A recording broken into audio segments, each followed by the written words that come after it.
My family disowned me years ago over false allegations from my brother's girlfriend. Now that the truth came out, they're trying to come back into my life, unaware of the new life and family I've built without them. Hey everyone! Before we jump into today's video, I need your help. We've noticed the channel is losing some traction, and subscribing is one of the best ways you can support us. It's quick, free, and it helps us keep bringing you awesome content. Your support means the world. Let's keep this channel growing together. Thanks so much. Now let's start the video. All right, Reddit. This story is going to mess with your head. I'm talking about the kind of betrayal that makes you question everything you thought you knew about family loyalty. This happened about 8 years ago, but I'm finally ready to put it all out there because honestly, keeping this to myself has been eating me alive. So picture this. I, 32 male, was living at home while finishing my engineering degree and working part-time at a local garage. I was 24 years old back then. My younger brother Kai was 22, and he'd been dating this girl Anita for about a year and a half. She was one of those girls who seemed perfect on paper. Pretty, smart, came from a good family. My parents absolutely loved her, always talking about how lucky Kai was and how she was perfect daughter-in-law material.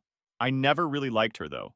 Something about her always felt fake to me. She'd be all sweet and innocent around my parents, but I caught her being pretty nasty to service workers when she thought nobody was looking. Plus, she had this way of making these little comments about me that sounded like jokes, but weren't really jokes, you know?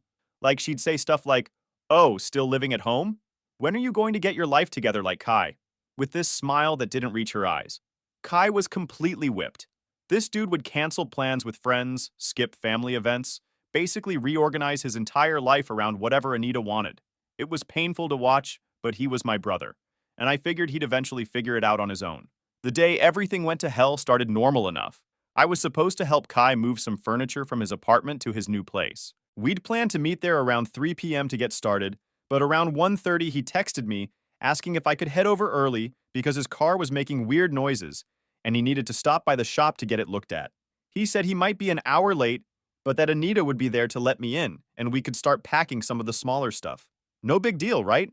I figured I'd grab some coffee on the way and maybe get a head start on boxing up his books or whatever. Kai had given me his spare key months ago when he first moved in, so I didn't think twice about it. I got to his apartment building around 1:45 and took the elevator up to the 3rd floor. The hallway was quiet. Most people were probably at work on a Tuesday afternoon. I walked up to Kai's door and was about to knock when I heard voices inside. Figured Anita was maybe on the phone or watching TV. I used my key to unlock the door and stepped inside, calling out, "Hey, it's me," so I wouldn't startle her. That's when I saw them. Anita was pressed up against the wall in Kai's living room, with Alan's hands all over her. They were making out like teenagers, completely lost in each other.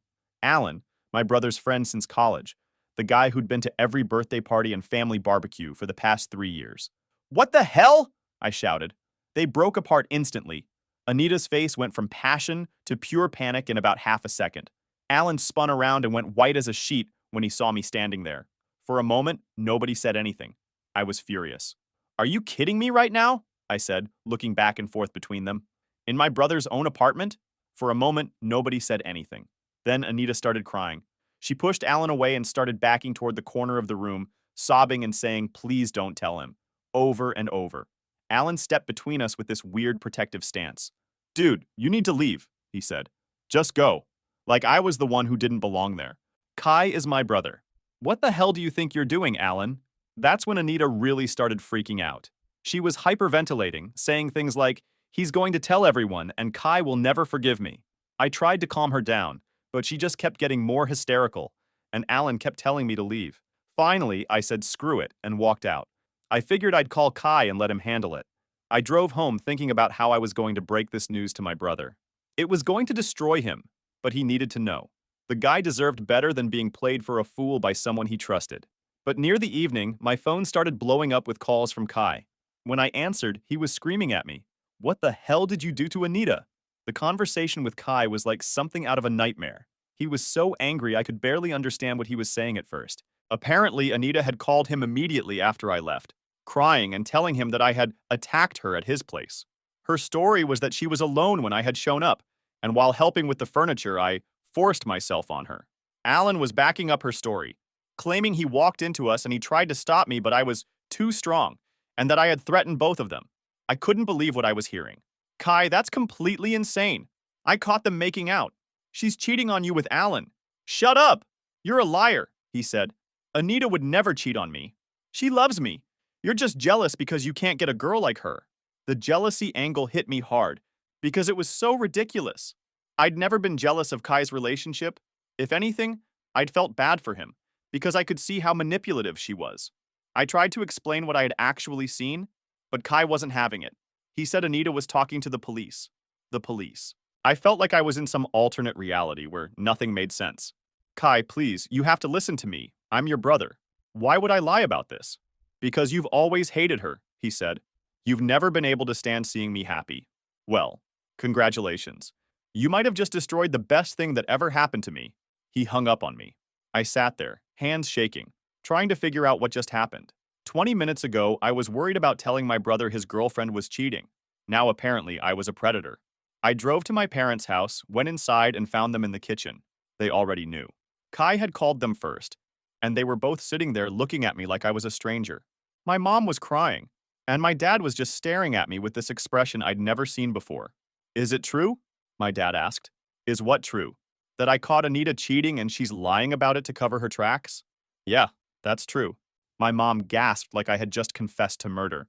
How could you do this to your brother? To that sweet girl? I tried to explain what really happened, but they weren't listening any better than Kai had. They had already decided I was guilty. They'd rather believe their son was capable of assault than admit their perfect future daughter-in-law was a cheater. The next few hours were surreal. Kai came home with Anita. She was playing the victim perfectly, crying whenever anyone looked at her, flinching when I entered the room. She'd clearly studied how trauma victims behave and was putting on an Oscar-worthy performance. Kai wouldn't even look at me.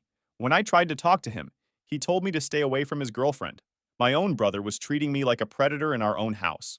The worst part was watching my parents comfort Anita. My mom was making her tea and telling her how brave she was. My dad was patting Kai on the back and telling him what a good man he was for standing by his woman. Meanwhile, I was sitting right there, their actual son, and they were treating me like a monster. Nobody was asking me for my side of the story. Nobody seemed to care that their son and brother might be innocent. They had already made up their minds. That night, Kai cornered me in the hallway outside my room. He was different than I'd ever seen him, angry in a way that was almost scary. If you ever go near Anita again, I will beat the hell out of you myself, he said. The little brother I taught to throw a football was talking to me like I was his worst enemy. Kai, she's lying. I swear to God, she's lying. I caught her cheating and she's covering it up. He grabbed me by the shirt and slammed me against the wall. My little brother was looking at me like he wanted to kill me. You're going to keep lying even now? He said. Even after what you did to her? You're sick, man. You're really sick. I pushed him off me. Fine, don't believe me. But when you find out the truth, don't come crying to me. The only truth is that my brother is a monster, he said, and I'm never going to forgive you for this. 2 days later, the police showed up at our house with a warrant for my arrest. I knew it was coming. Anita had filed a formal complaint, and Alan was corroborating her story. But actually being handcuffed in front of my neighbors was humiliating beyond words. The detective handling my case was this older guy who clearly thought I was guilty from the start. During the interrogation, he kept asking me things like, "Did you plan this, or was it a crime of passion?" Like he was just trying to get me to confess to something I didn't do. He had this tired, seen-it-all attitude that told me he'd heard every excuse in the book and wasn't buying mine. I told him the truth, that I had caught Anita cheating and she was lying to cover it up. But he said that's what guys like me always say. Apparently, claiming the victim was lying was such a common defense that it actually made me look more guilty. My parents kept asking me if I was sure that's what happened, like maybe I was confused or afraid to tell the truth. The only person who believed me was my friend Jensen, who said he'd known Anita was sketchy from day one. The investigation dragged on for 6 weeks. 6 weeks of my life just suspended while the police interviewed witnesses and collected evidence. The house was like a war zone. Kai and Anita were there constantly, and she was milking the victim role for everything it was worth. She'd have panic attacks whenever I was in the room and would cry to my parents about how traumatized she was. The performance never stopped, even when she thought no one was watching. Kai was her loyal guard dog through all of it. He'd sit with her during her episodes and glare at me like I was some kind of animal that needed to be contained. My parents were completely buying into it too. They'd comfort Anita and tell her how sorry they were that their son had done this to her. I felt like a ghost haunting my own house. The worst part was that nobody wanted to hear my side of the story. Whenever I tried to explain what really happened, they'd shut me down and say I was re-traumatizing the victim. I was guilty until proven innocent, and maybe not even then. My college suspended me pending the outcome of the investigation. My job fired me for conduct unbecoming. Friends stopped calling and returning texts. Word got around our small town pretty quickly, and I couldn't go anywhere without people staring and whispering. Jensen was the only one who stuck by me. He'd come over and hang out, which was awkward because Kai would leave the room whenever Jensen showed up. Jensen kept saying he knew I was innocent and that the truth would come out eventually. Sometimes I wondered if he was just being loyal or if he actually believed me, but his support was the only thing keeping me sane. After about a month, the detective called me in for another interview. He said they had been investigating Alan's story and found some inconsistencies. Apparently, Alan had changed his story twice about what exactly he had seen, and his timeline didn't match up with Anita's. When you're lying, it's hard to keep all the details straight, especially under police scrutiny. The detective also told me they had requested Anita's phone records and found some interesting text messages. He wouldn't tell me what they said, but his attitude toward me had definitely changed. He was asking different questions, like whether I had any proof of the affair I claimed to have discovered. Now for my absolute shitty luck, there were no security cameras around Kai's place. I had no proof except for what I saw with my own eyes, which was apparently not enough. 2 weeks later, the charges were dropped. The detective called to tell me that they had found no evidence to support Anita's claims, and several pieces of evidence that contradicted her story. He said they wouldn't be pursuing the case further. The relief I felt was overwhelming, but it was mixed with anger that it had taken 6 weeks to reach the obvious conclusion. You'd think that would be the end of it, but you'd be wrong. My parents' reaction to the charges being dropped was basically, well, just because they can't prove it doesn't mean it didn't happen. They said they were disappointed in the justice system and that they knew what they believed. It was like they were more invested in being right than in their son being innocent. Kai was even worse. He said dropping the charges didn't prove anything. The mental gymnastics were incredible. Rather than admit they'd been wrong, they doubled down on their belief that I was guilty. But the worst part was that they all stayed loyal to Anita. Even after the charges were dropped, even after it was clear her story didn't hold up, my family chose to believe her over me. She was still coming to family dinners. Kai was still treating her like his princess. My parents were still treating her like their future daughter-in-law. I was the one who was unwelcome in my own house. My parents said I could stay until I figured things out, but it was clear they wanted me gone. Kai made it obvious that he couldn't stand being in the same room as me. The house that had been my home for 24 years suddenly felt hostile and foreign. The final straw came about 2 weeks after the charges were dropped. I overheard my parents talking in the kitchen about how they were concerned about having me around and how they needed to think about Anita's comfort. They were literally choosing my brother's lying girlfriend over their own son. The conversation I overheard was brutal. They were discussing whether to ask me to move out permanently because my presence was upsetting to Anita. That night, I packed everything I owned into my car. I left a note saying I was leaving town and not to look for me. I drove straight to Jensen's place and told him I was done. Done with my family. Done with that town. Done with trying to prove my innocence to people who had already decided I was guilty. Jensen tried to talk me out of it, said I should stay and fight, but I was finished fighting. Sometimes you have to know when to walk away, even when walking away means losing everything you thought mattered. I knew even if I fought back, the damage was already done, and I had no evidence. I knew I had no place with my family anymore. I headed north with no real plan except to get as far away as possible. Ended up in Montreal because it was the first major city I hit after crossing the border, and honestly, the distance felt right. I figured if I was going to disappear, I might as well do it properly. The French signs and different money made it feel like a completely different world, which was exactly what I needed. The first few months were rough as hell. I was living in this tiny studio apartment in a sketchy part of town, working construction jobs that paid cash under the table. My French was garbage, so I mostly worked with other English speakers who were just as desperate for work as I was. The construction crew became like a temporary family. Guys who didn't ask questions about your past and judged you only on whether you could swing a hammer and show up on time. The hardest part was the isolation. For the first time in my life, I didn't have anyone. No family, no childhood friends, no connections at all. Just me in a foreign country, trying to figure out how to rebuild my entire existence from scratch. Some nights I'd sit in that tiny apartment eating ramen and wondering if I'd made the biggest mistake of my life. The work was brutal, but therapeutic. There's something about building things with your hands that helps clear your head when everything else is falling apart. I specialized in framing and drywall, work that required focus and precision. The physical exhaustion helped me sleep, and the satisfaction of seeing a building come together piece by piece gave me something to be proud of when everything else felt hopeless. I changed my name legally after about 6 months. It cost me almost everything I had saved, but I needed to shed that old identity completely. Every time I saw my old name on documents, it reminded me of everything that had happened. The new name felt like putting on clean clothes after being covered in mud. Jensen stayed in touch, which probably saved my sanity. He'd call every couple of weeks to check in and eventually started visiting me a few times a year. It was good to have one person from my old life who still believed in me. He'd update me on what was happening back home, though most of it I didn't want to hear. Hearing about my family's life continuing without me was like picking at a scab that wouldn't heal. Apparently, Kai and Anita got more serious after I left. He proposed to her with some elaborate setup in the park where they'd had their first date. My parents were thrilled about it, constantly talking about wedding plans and grandchildren. Kai had gotten a promotion at his job, and they'd settled into domestic life together.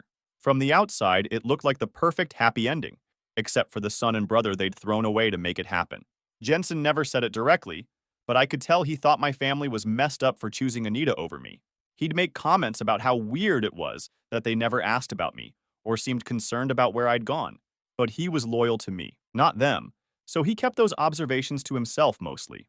He did mention that some of our mutual friends had started asking questions about my disappearance, but Kai and my parents had just said I'd moved away for work. After about a year, I started getting my life together for real. I enrolled in a college program to finish my engineering degree, using my new identity and Canadian residency status. The transition back to academic life was jarring after months of physical labor, but it felt good to be using my brain again. Made a few friends, nothing deep, but people to grab a drink with or watch hockey games. The work situation improved too. I landed a job with a construction company that specialized in commercial buildings. The pay was decent, and the work was satisfying. I started dating again around year 2, though trust was still a major issue. But slowly, gradually, I learned to open up, started having a routine, a decent apartment, a job I didn't hate, and a few people who knew me as just a regular guy helped restore my confidence. The real breakthrough came in year 3 when I met April at a coffee shop near campus. She was a nursing student, originally from Vancouver, and we hit it off immediately. She was patient with my trust issues, never pushed when I was obviously uncomfortable. We took things incredibly slow. I told her I had a complicated past, but didn't go into details. She didn't push for information, which made me trust her even more. By the time I was ready to tell her the whole story, we'd been together for almost a year, and she already knew me well enough to know I wasn't capable of what I'd been accused of. April changed everything for me. She helped me remember who I was before everything got destroyed. Her family background was completely different from mine. She'd grown up in a stable household where parents actually communicated with their kids and worked through problems instead of choosing sides. When she talked about her childhood, it sounded like stories from a different planet. We got serious pretty quickly once I opened up to her. She was the first person besides Jensen who heard the whole story and immediately said, "That's completely insane that your family believed her over you." Having someone validate that it was crazy, that I wasn't overreacting or being dramatic, was huge for my mental health. When April brought me home to Vancouver to meet them, they welcomed me like I'd always been part of their family. Her dad taught me to fish on the Fraser River. Her mom shared family recipes that had been passed down for generations. And nobody questioned my past or made me feel like I had to prove myself. They just accepted that I was important to April, and that was enough for them. April's parents had been married for 30 years and still acted like they genuinely enjoyed each other's company. After about 2 years together, April got pregnant. Twins, which was both terrifying and amazing. We were having a boy and a girl, and I remember thinking that these kids would never know the pain of being abandoned by their family. When the kids were born, everything clicked into place. Holding my son and daughter for the first time, I knew I would literally die before letting anyone hurt them the way I had been hurt. These kids were going to grow up knowing their father would always believe them, always support them, always be on their side. The kids are 4 now, and they're everything to me. April's family stepped up in ways that blew my mind. Her parents moved to Montreal to be closer to the grandkids, taking early retirement to help us with childcare. Her dad helped me buy a house in a good neighborhood with decent schools, co-signing the mortgage when my credit history wasn't quite strong enough. Her mom basically moved in for the first month after the twins were born, doing laundry, cooking meals, and teaching April and me how to handle 2 babies at once. I got promoted to project manager at the construction company, which came with better pay and more flexible hours. The promotion meant I could spend more time with the kids while still advancing my career. April finished her nursing degree and got a job at the children's hospital, which was perfect because she could relate to what the families were going through. We were actually living a dream. Good jobs, nice house, healthy kids, supportive extended family. The kids grew up thinking they had one set of grandparents, and that was normal. I told April's parents the truth about my family, and they made it clear that as far as they were concerned, I was their son now. They took their grandparent duties seriously, showing up for every birthday party, school play, and soccer game. My kids called them Grandma and Grandpa and got spoiled rotten just like any other grandchildren. Jensen kept visiting, usually twice a year, and became like an uncle to the kids. They loved him, and he loved being able to spoil them and then give them back to us when they got cranky. He'd still update me on what was happening back home, though by now I mostly didn't want to know. Kai and Anita had gotten married in this big, expensive wedding that my parents had apparently paid for. They'd bought a house 3 streets over from where we grew up, close enough to my parents that Anita could continue her perfect daughter-in-law act. Kai was working at the same engineering firm where my dad had worked before retiring. It was like they were living the life I was supposed to have, with the woman who had destroyed my chance at having it. Jensen said my parents still never mentioned me or asked how I was doing. It was like I had never existed.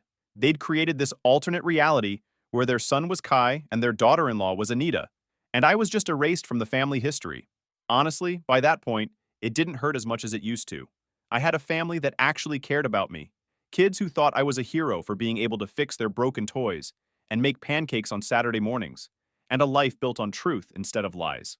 8 years after everything fell apart, and 5 years of peaceful family life with April and the twins, the universe decided to test me again. It was a Saturday morning, and I was helping my son with his math homework while my daughter and April were at the grocery store.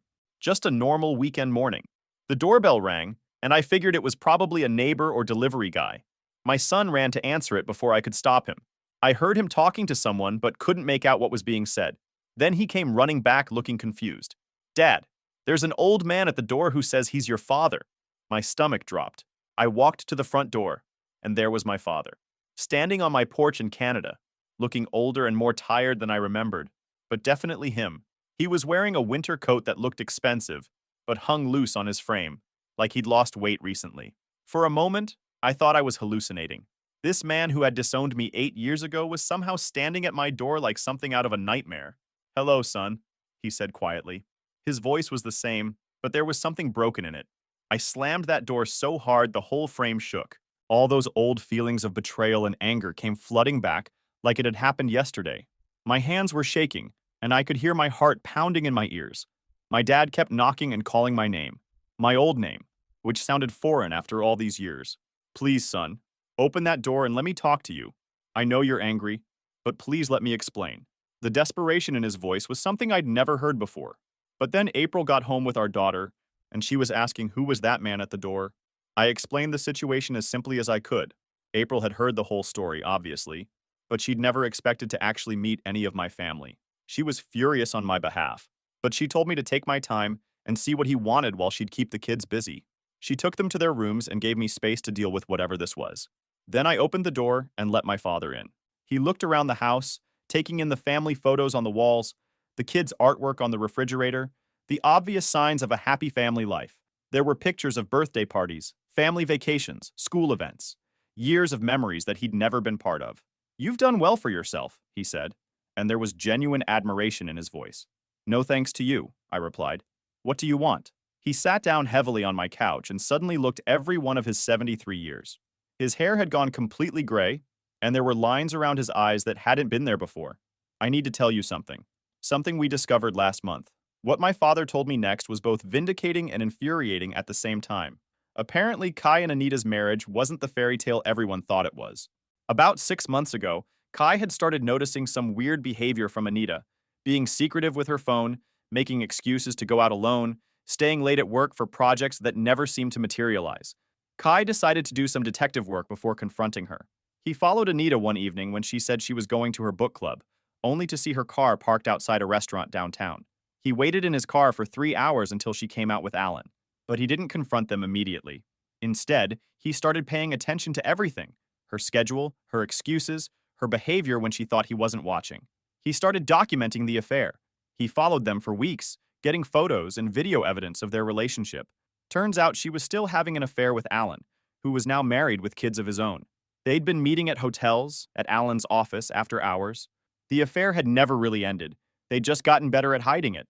But here's the part that made my blood boil. They'd been carrying on this affair for years. Not months, years. It had been going on since before I caught them the first time and continued through their entire marriage. Kai found credit card records showing regular hotel visits throughout their marriage, plus evidence that they'd been meeting even before the wedding. She'd been living a double life for basically their entire relationship. He'd also discovered text messages between them. What was in those messages was devastating. They'd been planning their future together, talking about leaving their respective spouses, even discussing what they'd do if anyone found out about their history. The kicker?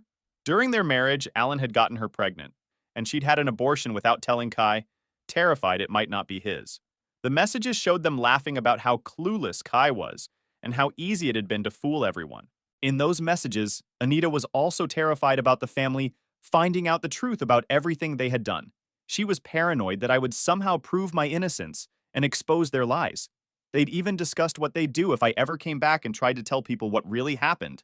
When Kai finally confronted her with all the evidence, she broke down and confessed everything. She admitted that she and Alan had been involved before Kai, that they'd never really stopped seeing each other, and that when I caught them that day years ago, she panicked and made up the assault story to cover her tracks. She broke down completely and admitted to lying about everything. She'd married Kai while still in love with Alan. She'd let my family destroy me to protect her secret. And she'd been planning to leave Kai for Alan as soon as Alan's divorce was finalized, and they could be together openly. My father had discovered all this when Kai came to him for advice about the divorce. Kai was completely destroyed, asking how he could have been so blind, how he could have wasted years of his life on someone who never loved him, and how he had destroyed his relationship with his brother for a woman who had been lying about everything from the beginning. Kai is beside himself, my father said. He knows he destroyed his relationship with his brother for a cheater. He wants to call you, to apologize, but he doesn't even know how to find you. He's been asking everyone if they know where you went, but you just disappeared completely. I sat there trying to process all this information. 8 years too late, my family finally knew the truth. 8 years after they'd thrown me away like garbage, they'd finally figured out that I'd been telling the truth all along. The vindication felt hollow after so much time had passed. And what about you? I asked my father. What's your excuse for believing her over your own son?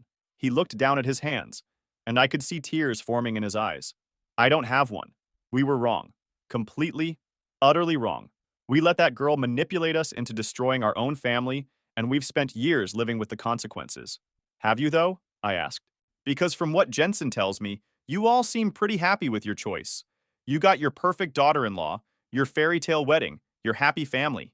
You just erased me from the picture and moved on like I never existed. We tried to, he admitted, but not a day went by that I didn't think about you. Wonder where you were, if you were okay, if you'd ever forgive us. Your mother. She's never been the same. She's been on antidepressants for years, crying every Christmas and birthday because her son isn't there. She keeps your old room exactly the same, like she's waiting for you to come home. Her son was there, I said. You just chose to believe I was a predator instead of listening to me. We talked for about 2 hours. He told me about how Kai's world had fallen apart when he learned the truth, how my mother had been devastated to discover what they'd done to an innocent son, how they'd all been trying to figure out how to find me and make amends. He said they'd hired a private investigator who eventually tracked me down in Montreal. I told him about my life, my wife, my kids, my career, my in-laws who treated me like family. I showed him pictures of his grandchildren that he'd never meet, told him about the family traditions we'd created, the life I'd built from nothing. I explained how April's parents had stepped into the grandparent role, and how my kids had never known they were missing anything. I want to make this right, he said. I know I can't undo what we did, but maybe we can find a way forward. Maybe we can be a family again. There is no way forward, I told him. You made your choice 8 years ago. You chose to believe a liar over your own son. You threw me away like I was nothing, and now you want me to just forgive and forget because you finally figured out the truth? I told him about the years of therapy, the trust issues, the complete destruction of my faith in family loyalty. I explained how I'd built a new life with people who actually cared about me, and how his sudden appearance had disrupted the peace I'd worked so hard to achieve. I talked about the nightmares I'd had for years, wondering if I really was the monster they thought I was. I'm sorry, he said, and he was crying now. I'm sorry for everything. We were terrible parents, and you deserved so much better. Your apology is too late, I said. I have a family now that chooses me every day, that believes in me, that would never throw me away for someone else's lies. You can take your guilt and your apologies and go back to whatever's left of the family you chose to protect. I walked him to the door and told him not to contact me again. He handed me a piece of paper with Kai's phone number on it, said Kai wanted to apologize too, and had been hoping to reconnect. I threw it in the trash without looking at it, making sure he saw me do it. After he left, I sat on my couch and cried for the first time in years. Not because I was sad, but because I was finally, completely free. The truth was out, my family knew they'd been wrong, and I didn't care anymore. I had everything I needed right here in this house with my wife and kids and the family that chose to love me. April came downstairs after putting the kids to bed and found me sitting there. "Are you okay? How do you feel?" she asked, sitting next to me and taking my hand. "Like I can finally close that chapter," I said. "They know the truth now, and it doesn't change anything. This is my family. You guys are my family, and that's enough." Jensen called later that night to check on me. Apparently, my father had contacted him to get my address, and Jensen had been debating whether to warn me or not. I told him what my father had said, and Jensen just laughed. "Took them long enough to figure it out," he said. "Too bad they lost you in the process." "Their loss," I said. And for the first time in 7 years, I really meant it. Edit. A lot of people are asking if I'm going to reconnect with Kai. The answer is no. He had 8 years to figure out the truth, or at least question Anita's story.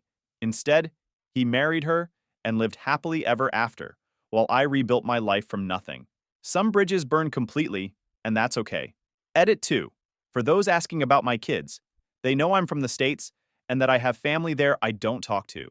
When they're older, I'll tell them the whole story. Right now, they're just happy kids with parents who love them and grandparents who spoil them rotten. That's how I want to keep it.